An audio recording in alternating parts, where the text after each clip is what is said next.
All right, so let's maybe kind of discuss really kind of down to brass tacks. What does the agent have to do? So when they send this, they send the title commitment to them, and you're an agent. What should they do? Well, the first thing you need to do is review that title commitment. And the reason is you've got to confirm that the person who's listed or is going to list that house with you is actually the seller. You don't know how many times an agent will call and say, that's not my seller. That's not my seller. Or, somebody has passed away they didn't know about. Could be a land contract too, right? Land contract. Yeah. And, sometimes they don't record the land contracts in the memorandum. So you've got to look and make sure that your seller is who you think is your seller, the one that shows up on title. The next thing is confirm your legal descriptions. The hardest thing is when we have, and it happens especially with meets and bounds acreage properties. Somebody will throw just the address on there or just throw the tax ID number on the purchase agreement, which I know is convenient. Maybe do an addendum and add the legal. Title companies do not insure tax ID numbers. Title companies do not insure addresses. So if you put a wrong tax ID number on there, your search is coming back with the wrong legal description on it. So you got to make sure that you've got the right legal on that commitment versus your purchase agreement. And make sure any lots are included. I've been in situations where they transferred only that they didn't transfer the additional half lot or the additional acreage in the back or the additional. So two legal descriptions of that, guys, and you're thinking, oh, well, they'll catch it. Yes. Guys, if they don't know, they won't catch it if no one looks at it. And your job is to make sure it happens. And sometimes those two different lots have two different chains of title. They're not on the same deeds, and we don't know if you're selling it, keeping it. And everybody is human. We've got human beings typing your commitments. If you put down in somewhere in the bottom section, add the additional lot, and somebody doesn't see that, when you get your commitment, so long as you're comparing your legal, you're going to catch it and know that you got to call us and let us know to add it in. Confirm the number of payoffs needed.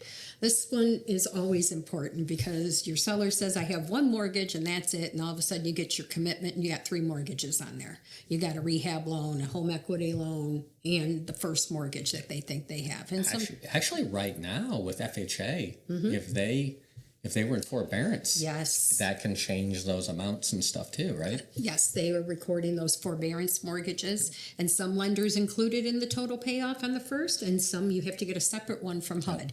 So sellers forget that they did a forbearance and there's more money owing that is on that second mortgage that's been placed, and they are looking at their balance on their statement and they don't realize they owe another $10,000 or $15,000 possibly. Pick it up in a prelim. Yes, in the prelim. Confirm no encumbrances in another name. So if you look at your commitment and you see a mortgage and your seller's last name is Smith and you had a mortgage for Jones, email and pick up the phone and call your title company because now somebody's prior mortgage is on there. Don't panic. That's what your title company is there for. They're going to help you get rid of that, help you get it discharged. Just be patient with them. Some lenders do it in minutes. Some lenders take a couple weeks. So again, prelim title work when you get it will help alleviate any stress with trying to get to closing. You're going to look at these same things on that.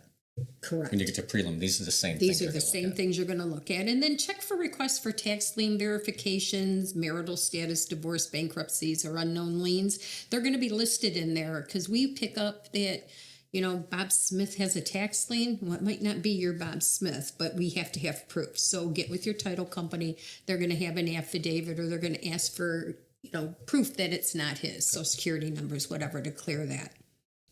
Do you want to talk a little bit about just reading the closing disclosure and the final ALTA too? Yes, and this is huge. The reason being is you want to check all your numbers. Again, you want to make sure that your commission's correct, your processing fees or transaction fees are correct.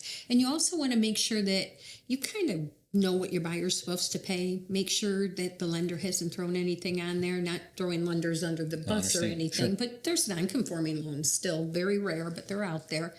And then you want to send the final buyer's ALTA that the title company sends you to your buyer to make sure that they're getting the same number from the title company as what they're getting from their lender, because the lender's going to send them the final ALTA, closing disclosure, CD. We send a final ALTA to you to forward to your buyers, that last touch for you guys before you get to the closing table. Yeah, the things, we're going to do horror stories, but up front, what is your commission? If you're a buyer's agent, the listing agent, how's that divided? Are there any homeowners fees, Yes. association fees. Are they paid, unpaid? Is there rent due? Does this property have a tenant in it? Is there rent? Is there, are there deposits being held? Are those deposits correct? You know, those are all things. It's all the cost, guys, because once it happens, it's really hard to fix something after it closes. Or trying to do it at the table and it That's- delays and cancels your yeah. closing, and then everybody's, you know, upset. So just look at all those things. If you said how to kind of go in this thing, saying like almost how to avoid some of these nightmares, what are kind of the top 6 things maybe you see, or 5 things? Okay. So by nightmares, we mean trouble for closing. Yeah. So the missing legals, kind of talked about that when, you know, you're looking at the commitment to make sure it matches up what's on your title insurance when you get it. So you got to make sure that those legal descriptions are the same. Also, if you know of any problems where people have split the property, or, you know, they've said the city or the township has given them grief about something with their legal descriptions, or they were told something was wrong, bring it up to your title company beforehand. Don't just not bring it up, because that's what's going to cause more problems, especially when you get to the closing table and the seller and buyers maybe start talking if you're in a, you know, table closing together. How about how they're holding title? Buyers and sellers. Buyers, how your buyer holds title is very important, Phil, because I've got one right now where we had done a split closing and there's emails back and forth that the buyers were supposed to be joint tenants. The other title company had the email, you need to add this to the deed. There's a paper trail. They were boyfriend and girlfriend. The girlfriend died.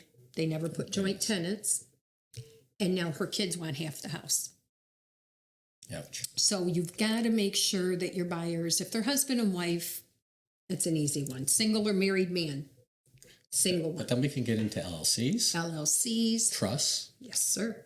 and how you're going to hold on trust documents. Correct. The sooner they know, make sure that doesn't, so, oh, we wanted to put this in our trust Correct. and all those things. Right. Don't make things easy in their No. mind, right? So paying attention to how, and the sellers, I mean, you may get a commitment that says Joan and Bob are in title, but it doesn't say joint tenants, and one of them has passed away. If they're not husband and wife and one of them passed away, we may need to go to probate. And if you do the prelim title, you'll be in probate and out by the time Straight you're things ready. in. Right, Yes. exactly right. Property, this is a new one, and this is with most underwriters nationally. Property that's vacant land or vacant buildings, not occupied homes.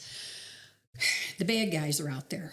So title companies, underwriters are making their agencies do it too, is that if it is vacant land or unoccupied, we have to snail mail a form to the sellers at the last known address on the tax rolls. We cannot tell you what address we're mailing it to. We don't forewarn anybody. You need to let your sellers know to watch for it. We can't tell you what it says because the bad guys want to stake out a mailbox, or you call the seller you think you're dealing with and they know what they're supposed to answer. They're going to call us and give us answers that are in that letter. So it's not to be difficult.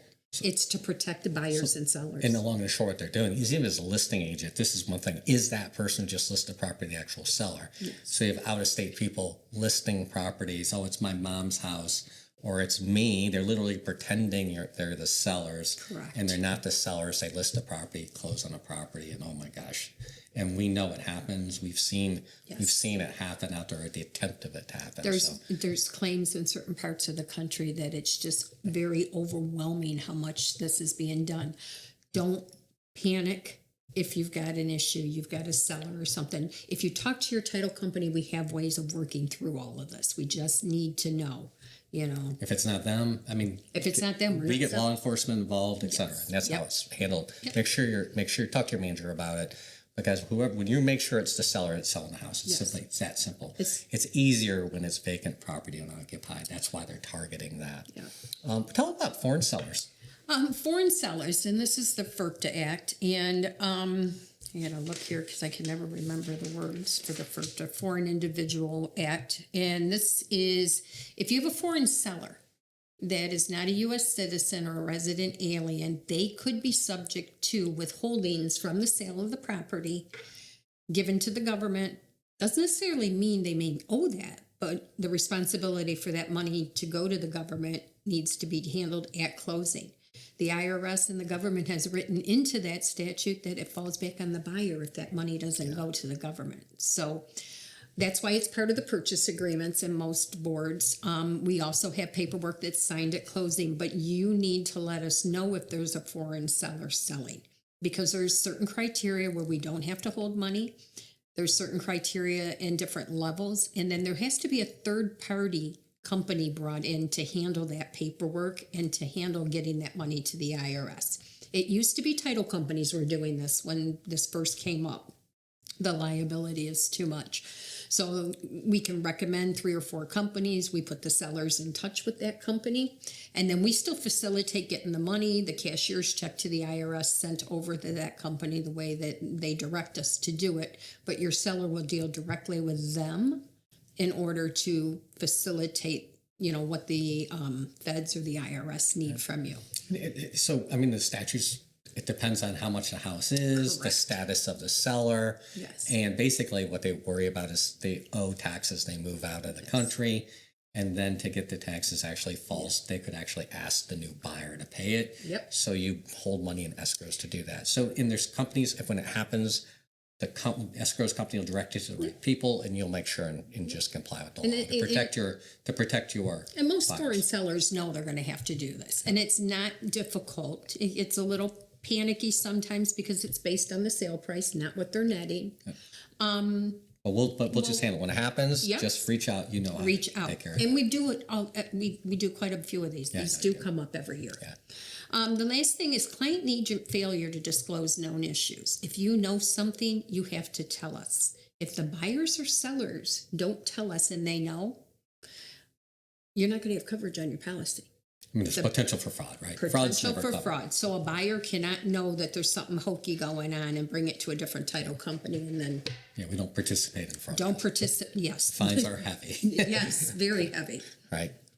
When in doubt, get your manager involved. Yes. All right.